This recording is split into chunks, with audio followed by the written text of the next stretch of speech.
couple of years ago, did an album of new songs. The album was called Premature Adulation. And the album had a nice song upon it, and it was called Poetry and Jazz. Oh, nice.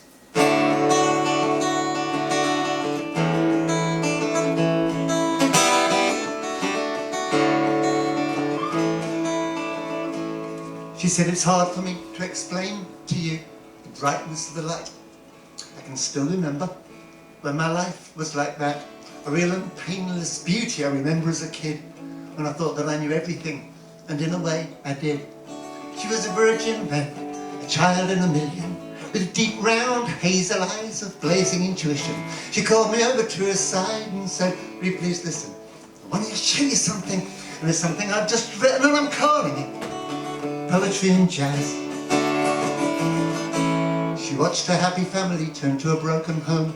Her father left with someone else, her mother on her own. Her 14th birthday, her mother spent in tears, and she celebrated on her own her adolescent years. It was hell then, caught in the crossfire of an emotional triangle she couldn't keep together.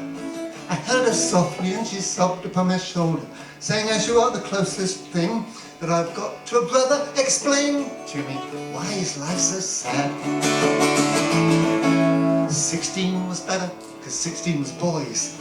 Makeup, parties, alcohol and clothes, and saying to your boyfriend, come on, get out of bed, look, it's 3 o'clock in the afternoon and my mother's coming back. And she smiled then, her eyes filled with laughter. She didn't know if it was love, but it didn't really matter. She called me on the phone and said, hey, get this big brother.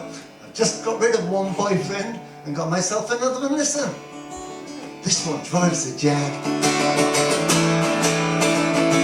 She left school and boyfriends for university, 3 years of study for an art degree. Her clothes were outrageous, her hair was many colours, her work was radical, and so were her ideas. She said, this is brilliant, this place is heaven. On a score of 1 to 10, I'd give this place 11. It kicks you up the ass and it fires you with ambition. I often used to feel as if my life was just a prison. Now I realise it isn't quite that bad. I was invited to an exhibition a little while ago, to an art gallery in Paris where she has a studio. She looked sophisticated, she was wearing a bronze tam, and she'd sold all her work for some outrageous sum. And I looked at her and I started laughing. I said, look, you're supposed to be an artist, you're supposed to be suffering. She just smiled back, pointed to this painting of a young girl around which she'd written out this poem she'd shown me once, called Poetry and Jazz. My name is Angela, I am 12 years old, and I've given up on working hard and doing as I'm told.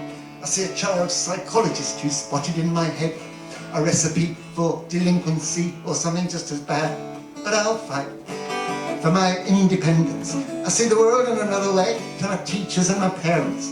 My priorities are different and my life is not as aimless. I am not disruptive and I'm not dangerous. I've rhythm and purpose like poetry and jazz. She said, it's hard for me to explain to you the brightness of the light. I can still remember when my life was like that.